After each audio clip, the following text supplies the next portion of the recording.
YouTube side of things. Welcome to the Wolfian Experience, the channel focused on Fellowship and World of Warcraft. Today, I have a very, very early set of builds for you. So I've got two builds. This is going to be a video that covers the first one because I managed to drop both legendaries back to back. It was kind of disgusting. So, as a result, I have the ability to now play a couple of build variants. So I want to show them all to you and just showcase the absolute power of this character. Because there is S tier, there is S plus tier, there's S plus plus tier, there is God tier, and then there is her. That is how powerful this character is. She is unfairly, bastardly overtuned, and I'm so here for it. Hamish, don't nerf her, please. Thank you. Okay.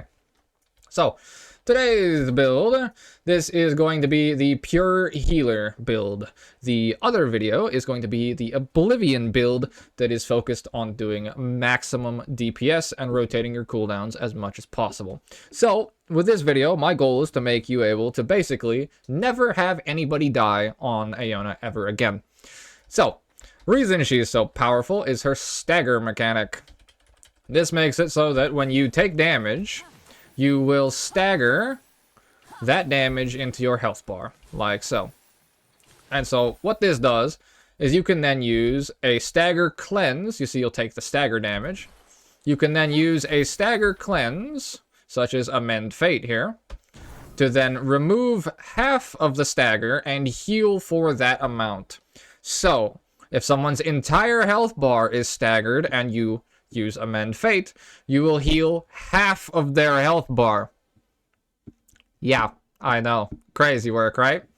But it gets even better, because healing that half of her health bar will then give you mana back based on the amount of stagger cleansed. So you don't have any mana problems with this character whatsoever at any point, provided you're playing with any semblance of your keyboard plugged in. So, compared to the other two healers, it's not even a fucking contest. This chick is going to run the fucking game. So, what is the build able to do? So, in this case, we're opting for a... let me remove the chat cover for just a second. Oh, no, it's actually low enough it shows everything now. Cool. Perfect. In this case, you got your Eternal now? Hell yeah. Hi, Mom, I'm on camera.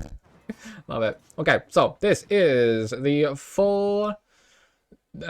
healing build across the board. How you doing, killer? How's life treating you? So, this is the full healing build, and the way this works is by utilizing the stagger as much as possible and utilizing the legendary necklace.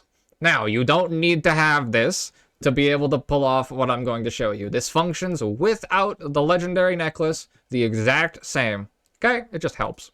So, the point of this is to cleanse as much stagger as possible with Amend Fate, because Echoes of Divinity will make it so... the chat cover is going to cover this, so I need to fix this. It will make it so that each time you use your Amend Fate or Restore Continuity, which cleanses a stagger, they're granted Echoes of Divinity, which will clear an additional 9% of the target's max health over 3 seconds. Which then winds up basically being a renew hot every time you use your burst heal, which you're using all the time. You then use your Hastening Doom, which while Unfolding Doom, which is a Colossal Smash type effect that will increase all damage dealt to said target. But you will then gain 20% increased haste while this is active. Now keep in mind, this is over 3 seconds. So that means that when this is up, this is going to tick faster. But your primary tool is your AoE debuff.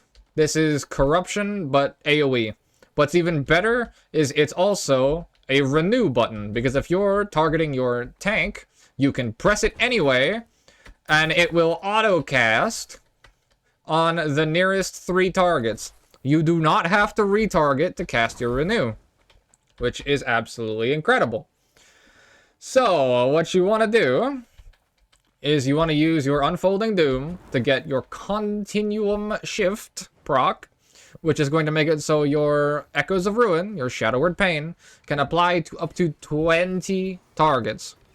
So, we will lead with Unfolding Doom, Give it a second, and then we will press our renew. It will hit every single target. Of course, there's only 4. If you have a massive pack, it'll pull everything and hit everything all at once. There is a bug with this that I would like them to look into if they're able to, where sometimes the charge just won't consume and it won't hit everything. It might be a range problem, so it could be a skill issue, maybe, don't know. But I've had multiple times where I use the charge on it and it doesn't hit everything. So, bit weird. Look at the interaction if you guys are able to. Things are a little bit spicy with it. But from there, we then have Uchronia and Synchronicity. Now, these two, this you kind of can't play the game without, and this you genuinely feel massively.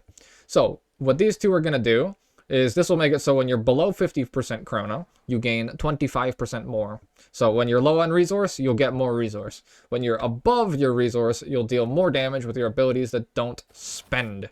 Those abilities that don't spend, Echoes of Ruin. Doesn't spend. Right? So, our Renew, while we're above our threshold, will actually do more damage. 1.5, 500, right? Whereas now, if we dump it,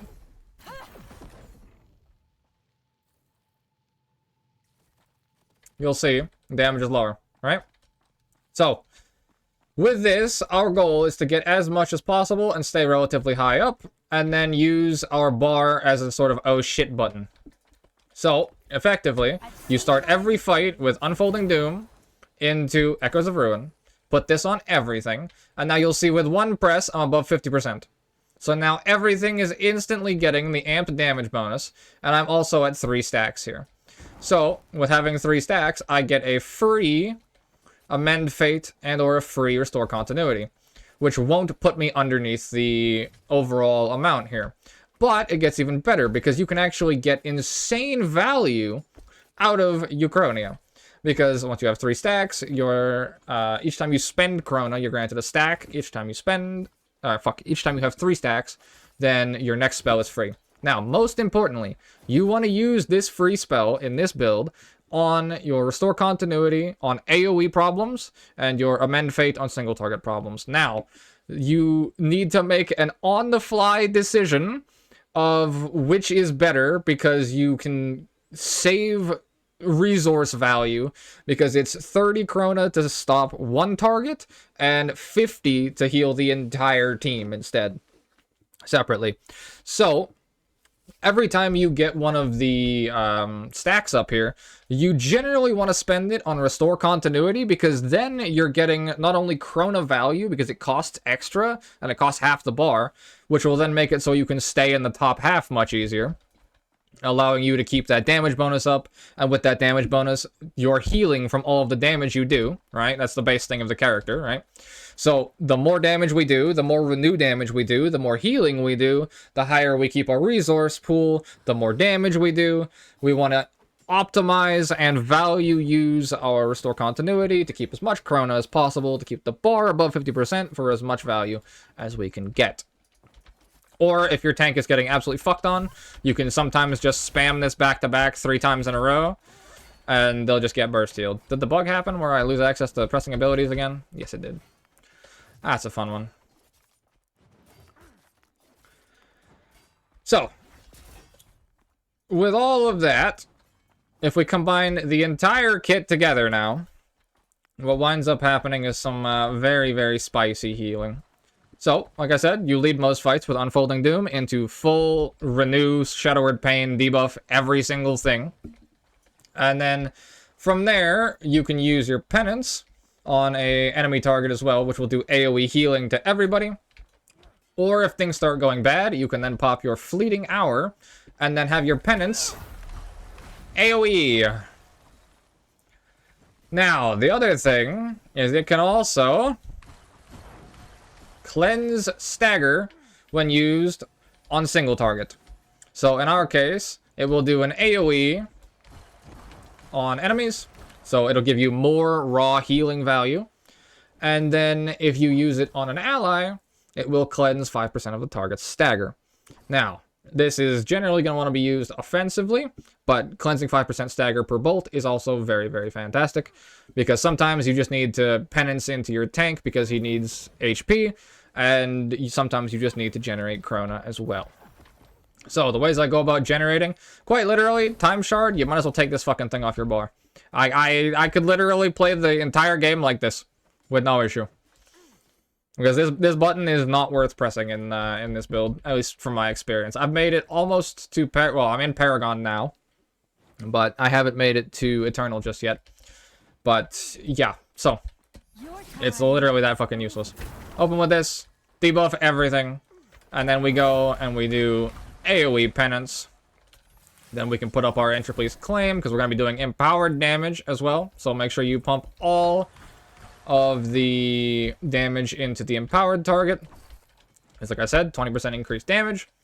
And make sure you pump everything into that one. And anytime there's a problem, you can use Amend Fate. If there's multiple problems, also if you use Amend Fate on the target dummy, it just fucking breaks. You can't press a button anymore. Ah, that's the bug. That's great. Small indie company, we love that. This makes it so hard to fucking showcase, because I can't use half the kit. Ay. Alright, whatever. I've seen my victory. On top of that, you can then use your AoE one, in case anything goes sideways. And then, on top of that, if it's not enough healing already, stack a Zeralus over top.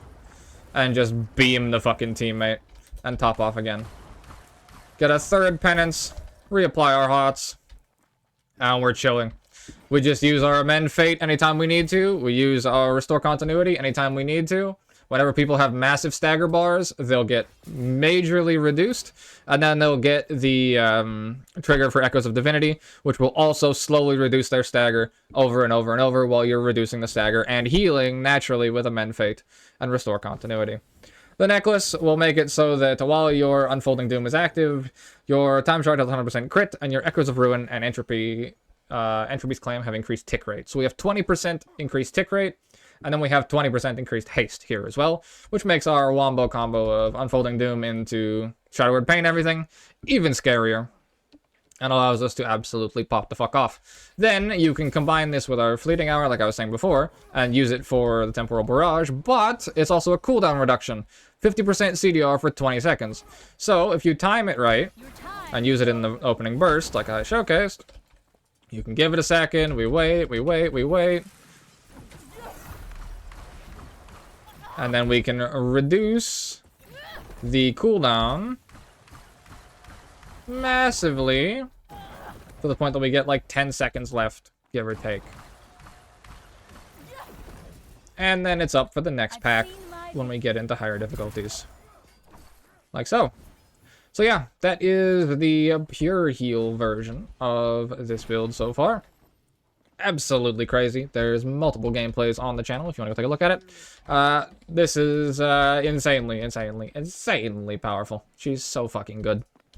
But yeah, so that is the raw healing build. Fan-fucking-tastic across the board. It still have some talent points to get, still have some stats to get. Stat prio, I would say probably haste expertise. And we go from there, I think.